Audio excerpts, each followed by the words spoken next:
चाहूंगा, जो लोग ओपीएस में होते हुए इस कार्यक्रम में है और हमारी लड़ाई लड़ते हैं, उनको सैल्यूट करता है।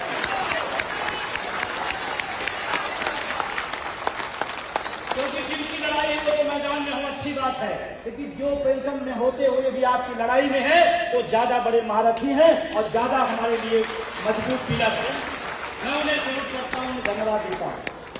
नाम लूंगा तो बहुत लंबा हो जाएगा, इसलिए मैं नाम और इसीलिए मैं कहता हूं नाम में क्या रखा है, और आपसे भी कह रहा हूं, नाम छूट जाए तो छूट जाने देना। अगर आज इस कार्यक्रम की वजह से आपकी बस छूट जाए तो छूट जाने देना, ट्रेन भी छूट जाए तो छूट जाने देना, ओपीएस ना छूटने पाए, सब सही हो जाए।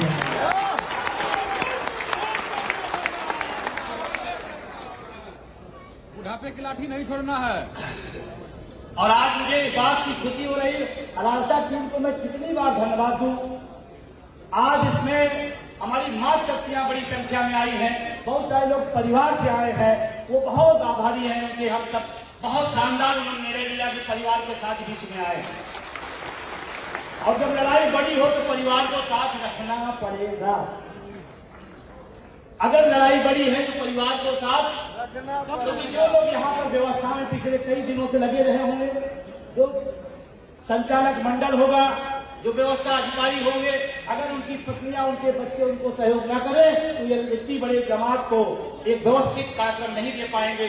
इसमें परिवार का भी हाथ है। मैं मां शक्तियों को भी धन्यवाद दूंगा, लेकिन जब मां शक्तियों की बात आई है तो ताली चिटिर पिटिर बज रही। एक बार सबसे बड़ी ताली अपनी मां शक्ति की दी।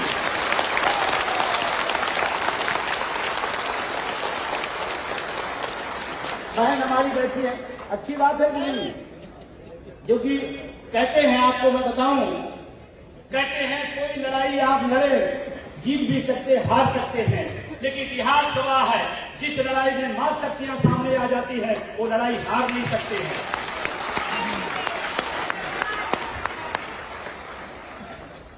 अब आते हैं अपने मेन पॉइंट पर। इस 24 में बीजीएम में आए हुए तमाम देश भर के कोने कोने से लोको पायलट साथियों का मैं स्वागत करता हूं, अभिनंदन करता हूं। और हम जानते हैं आपके सफर दर्द भरे हैं, आपके रास्ते दर्द भरे हैं, आप हजारों को रोज रास्ते पर मंजिल पर पहुंचाते हैं, लेकिन आपका जीवन कठिन है, ये बात मुझे पता है। जो हजारों लोगों को सुकून से रोज, एक दिन नहीं, रोज हजारों लोगों को उनकी मंजिल पर पहुंचाता है, उन लोगों पायलट की मंजिल खुद नहीं पता चल पा रही इस परिस्थितियों में। अभी मैं चुनाव चल रहा था, मैं गया था रायपुर, संजोग से दो साथी हमारे काफी देर तक साथ में रहे, लोको पायलट, तो पता नहीं कब आए हैं किसी साथी लोग, वो दो लोग हमारे साथ थे। और पूरे रास्ते मैं आपको ये बात इसलिए बताना चाहता हूं, दोनों लोग पूरे रास्ते वो घटनाएं हमको बताए, वो चीजें बताई कि हमारे रोए खड़े हो गए कि क्या इसी आजाद भारत में क्या कुछ लोग गुलाम बनाने की भी प्रवृत्ति आ गई है क्या? ऐसे लोको पायलट जिन्होंने बताया कितना टेम्परेचर इंजन पर होता है, मैं तो सुनकर दंग रह गया। उसमें जाने की बात छोड़ दो, इतना टेम्परेचर 54 कितना बता रहे थे, 54% बता रहे थे कि इतनी डिग्री में हम इस भारत की रेल को, इस शान को हम यात्रियों के लिए इतने टेम्परेचर में लेकर जाते हैं। उसमें भी एक बात बताई कि जो बाथरूम की व्यवस्था है वो नहीं है। अरे भाई, हम कहते हैं हम 21वीं सदी में जी रहे हैं, हम कहते हैं हम दुनिया की आर्थिक महाशक्ति बन रहे हैं, लेकिन जिनकी बदौलत बन रहे हैं उन्हें भी तो साझीदार बनाओ, उन्हें भी तो साझीदार बनाओ। कि कागज पर होगा और कुछ चंद उद्योगपति ही इस देश से बड़ी बड़ी पूंजी के हकदार होंगे। मुझे ताज्जुब हो रहा था, मैं नहीं जानता था, मैं उस दिन महसूस हुआ कितना टेम्परेचर है। और मैं चाहे भारत सरकार हो, मैं चाहे देश के रक्षा मंत्री हो, उसे आज का प्रधानमंत्री के बाद कोई मंत्री उनकी है नहीं। फोटो सेशन के लिए होंगे, लेकिन कोई विभाग कोई नहीं है। एक ही प्रधानमंत्री है, एक ही चौकीदार है, एक ही शहंशाह है, एक ही ताजो हरम है, जो उनको कह दिया सब वही है। रेल मंत्री पहले होता था। हम लोग इलाहाबाद यूनिवर्सिटी के छात्र हैं, छात्र राजनीति से भी निकले हुए हैं। हम लोग फट से कहते थे आज रेल का बजट पास होगा, मतलब पूरा देश गौरवान्वित महसूस होता था। उस व्यवस्था को खत्म किया गया। हम आप असहमत हो सकते हैं, लेकिन रेल का बजट लगाया आता था वो रेल के लिए और पूरे देश के लिए अच्छा था कि हमारे साथ नाइंसाफी किया गया। तो हम लोग पढ़ा करते थे, जनरल नॉलेज के लिए पढ़ा करते थे, कौन सी ट्रेन कहां से चली, कौन सी लाइन बिछाई जाएगी, कब तक पूरा होगी, इसको नॉलेज बटोरा जाता था। आज क्या है, नहीं एक ही आदमी सत्य है। आज ट्वीट के लिए रेल मंत्री जी रह गए हैं। तो मैं रेल मंत्री जी अगर किसी वजह से मीडिया के माध्यम से मेरी बात चल रही है, सुन रहे हैं या सुन रहे हैं, तो मैं विनम्र निवेदन करता हूं, इन लोको पायलट इस देश की उस सवारी को ले जाने का काम करते हैं जिसमें भारत की आत्माएं सफर करती हैं, उनको तो व्यवस्थित कर लीजिए। ये मैं आपसे निवेदन कर रहा था। हमारे मां शक्तियां आई हैं। पहले हमारा अनुभव क्या था, देखिए जब आप दूर होते तो पता नहीं चलता ना। पहले हम कहते थे, हम जब एक सामान्य यात्री होते थे, ट्रेन लेट होती थी तो लोको पायलट को हजारों गाड़ियां, बाद में पता चला लोको पायलट तो कहता हम टाइम पर अपनी रेल खड़ी करके अपने घर जाना चाहते हैं, हम क्यों लेट करें, हम तो चाहते हैं कि परिवार पहुंच जाए, बच्चों भी पहुंच जाए, और व्यवस्था वो खराब करेंगे।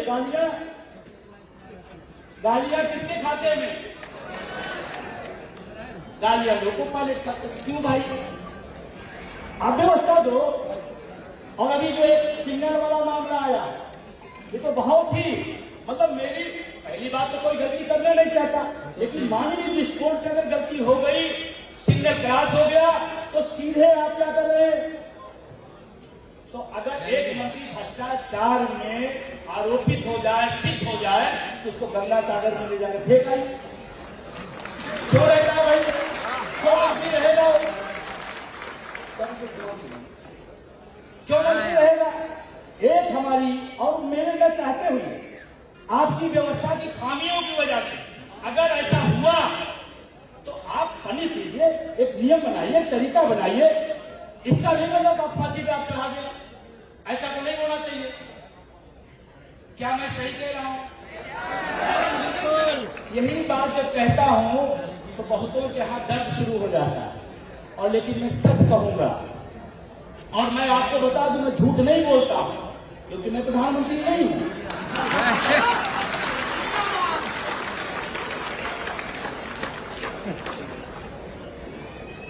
तो जिम्मा किसी और खाते हैं। क्या रेल अच्छी होगी, रेल का कर्मचारी अच्छा होगा तो देश का विकास नहीं होगा क्या? क्या देश का विकास नहीं होगा क्या?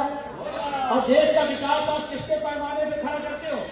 हमारी ही कार्यशैली पर, हमारे कर्मचारियों की कार्य पद्धति पर, उनके कर्तव्य निष्ठा पर आप रिपोर्ट कार्ड प्रस्तुत करते हो। क्या मंत्री जी आकर के जेल चलाते हैं क्या? हमारे ही कार्य की प्रशंसा आप लेते हो और मेरी ढंग को देते हो। भाइयों और बहनों,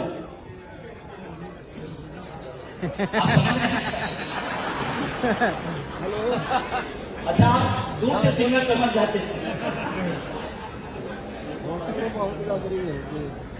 तो हमारी कर्तव्य निष्ठा का प्रमाण पत्र आप लेकर घूमते हैं, और जितनी डिमेरिट जो हमारे खाते लेते हैं, ऐसा नहीं होना चाहिए। अगर हमने अच्छा काम किया है, हमने देश की सेवा की है, हमने रेल को स्थान बनाई है, तो हमारी भी उसमें भागीदारी होनी चाहिए। और भागीदारी क्या, एक ही भागीदारी ले दो, बुढ़ापे की राशि,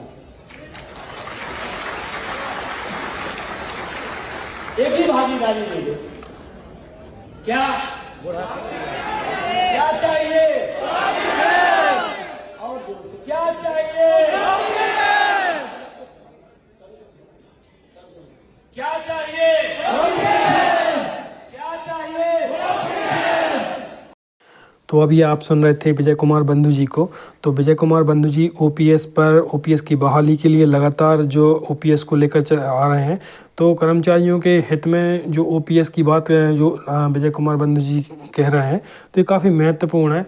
ओपीएस एनपीएस से बेहतर है, ओपीएस जो आने वाले यूपीएस से भी बेहतर है। ओपीएस की बराबरी ना तो एनपीएस कर सकता है ना ही यूपीएस कर सकता है। कर्मचारियों के लिए जो सबसे बेहतर जो बता रहे हैं विजय कुमार बंधु जी, ओपीएस को बता रहे हैं आने वाले समय में, क्योंकि ओपीएस से बेहतर कुछ भी नहीं है। ये काफ़ी महत्वपूर्ण है कर्मचारियों के लिए। तो इसमें आने वाले समय में जो भी अपडेट निकल कर आएगी वो हम आपको बताते रहेंगे। तो ओपीएस बहाली पर हम आपको पल पल पर जो है अपडेट देते रहेंगे। तो बन रही है हमारे साथ। Thanks for